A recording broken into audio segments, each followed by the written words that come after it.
A village burned to the ground by soldiers, with homes destroyed and cars left where people died. A spa town that sits coated in salt after decades underwater, and abandoned towns that show exactly how people lived and left. These are more creepy finds inside evacuated towns. The village of Oradour-sur-Glane in France was destroyed on June 10, 1944, when German soldiers killed nearly everyone in the village. The ruins were never rebuilt, so the streets are full of crumbling stone houses. Roofs are collapsed, old cars sit rusting where they were abandoned. Inside some homes, you can see scorched tables, blackened cabinets, broken glass, things warped and melted in fire. The church pews lie toppled and walls are riddled with bullet holes. Some visitors report hearing unexplained noises, footsteps, faint murmurs, but most come from the history. It's one of the most complete preserved war memorials, a really somber snapshot of the village completely destroyed during the Second World War. Villa Epecuén in Argentina was a spa town popular in the 1920s and 30s. People came for the healing mineral waters and the hotels along the shore. But in 1985, a dam broke and the town was submerged under 10 meters of water. Everyone was evacuated, and for decades the town lay underwater, coated in salt.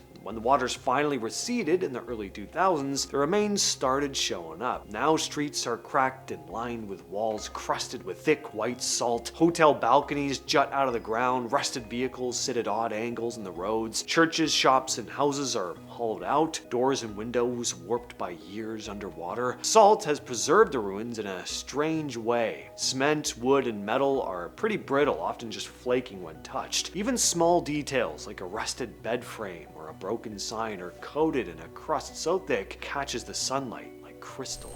Kolmanskop in Namibia was a diamond mining town built in the early 1900s. When the diamond mines ran dry in the 50s, everyone left. The desert started reclaiming the town almost immediately. Today, walking inside the houses, sand covers the floors. Tables, chairs, pianos, and cabinets are partially buried, warped, or tipped over. Sunlight also shines through the broken windows, which makes for beautifully haunting photos. Some rooms still have chandeliers hanging overhead, carved wooden furniture sticking out of the dune. It's a weird mix of wealth and total ruin. The wind constantly rearranges everything. It shifts the sand around, uncovers buried furniture, blocks off corridors. Some roofs have caved in completely, so sand just pours straight down into the rooms below. Even with all the chaos, you can still make out the layout of the town. The streets, the houses, the general structure of the place. It's all still there, just buried. Al Madam is a village in the United Arab Emirates that was slowly swallowed by the desert. Houses are half buried now, walls are cracked, wallpaper is peeling off, door frames have shifted so much and lean at angles that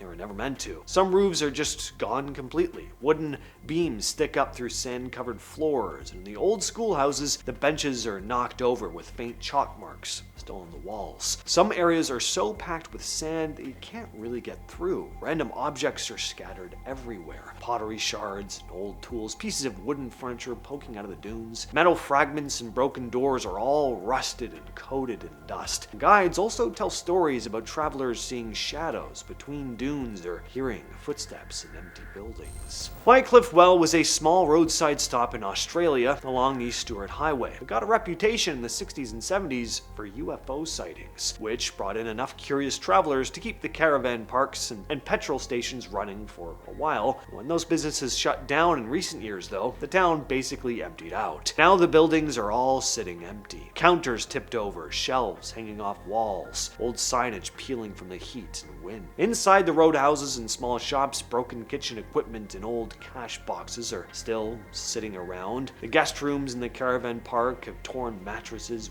warped floors, exposed wiring. Outside, caravans are tilted at odd angles. Fuel pumps are rusted in place and debris is spread across what used to be the streets. And the UFO reputation, that hasn't gone anywhere. People still report seeing strange lights or shadows near the abandoned buildings at night. Garnet in Montana started as a gold mining town in the late 1800s. Miners built homes, a hotel, a general store, a school, a whole working community. When the gold ran out in the 1920s, though, people gradually left, taking what they could carry and leaving the rest. A lot of that rest is still there. Go into the old hotel, you'll find wooden tables and cast iron stoves covered in rust. The general store still has its shelves up with a few tin cans and broken bottles scattered around on the floor. Bedroom furniture is mostly mostly still in place, just warped from years of weather getting in through shattered windows. Montana's wind comes straight through those broken windows, pushing dust and debris around. And some visitors say they've heard footsteps on the creaking wooden floors or strange shadows in the corners of rooms. Outside, the wooden sidewalks are rotting. Old mining equipment is rusting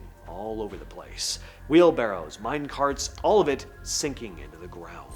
Next up is Silver City in Yukon, Canada. It started in the early 1900s when gold prospectors rushed in and staked almost 2,000 claims along Silver Creek. A few buildings popped up near the creek, a police detachment, a mining office, a post office, and some log cabins where miners and traders lived. But the gold quickly ran out. By 1914, most people were gone, and the post office closed in 1921. There was a short burst of activity during World War II, and the town was used for highway construction camps, but after that, it faded again. Now what's left is mostly quiet cabins and a few log buildings leaning and sagging. Everything looks like it could collapse at any second. Floors are soft, roofs are rotting, and some walls have just collapsed completely. Craco is built on a hilltop in southern Italy. It's been around since the 8th century, but landslides and earthquakes eventually forced everyone out. Walking through it now, the place is visibly falling apart in every direction. Stone houses lean at angles they shouldn't, staircases are crumbling, narrow alleys wind between walls with old plaster flaking off in chunks. Their churches have no roofs, collapsed pews inside, and frescoes on the walls that are barely hanging on to their color. Some homes still have pieces of furniture, old doors, window frames sticking out of the rubble. The wind comes through the broken windows and moves through the streets, which were cobbled together centuries ago. With how dramatic and haunting the place looks, it's no surprise it's been used for film shoots. From the highest point in the town, you could see why it was built where it was. The steep cliffs made it easy to defend, but now those same cliffs can just make it feel more cut off from everything else. Kayaköy sits on a hillside in southwestern Turkey. Before 1923, this place was called Livesi, a Greek town with thousands of people living in stone houses, businesses, schools, and churches built over hundreds and hundreds of years. Then came the aftermath of the Greco-Turkish War. Almost all the Greek Orthodox residents were forced to leave their homes and move to Greece. The population exchange meant families packed up and sailed away. Unlike some other towns, new settlers refused to stay here, partly because rumors spread that the place was haunted by the ghosts of those who left. What remains now is roughly 500 ruined houses and 2 Greek Orthodox churches. The walls are mostly still standing, but roofs are gone, windows are empty holes, and cobblestone streets snake between the walls that look like they could fall at any moment. Eagle City was a small silver mining town in Utah,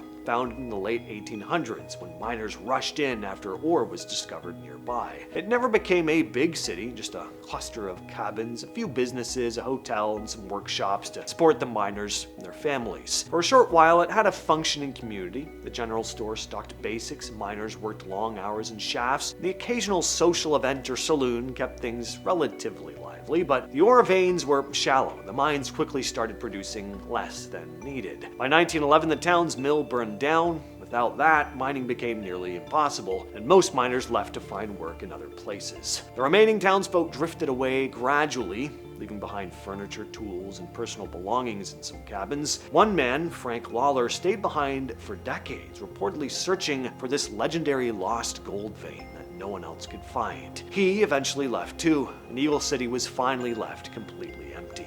Over the years, weather and time have reduced most of the structures to foundations and fragments of cabins, some walls still leaning or partially standing. And that has been the video for today. I will catch you, yes, you specifically, next time.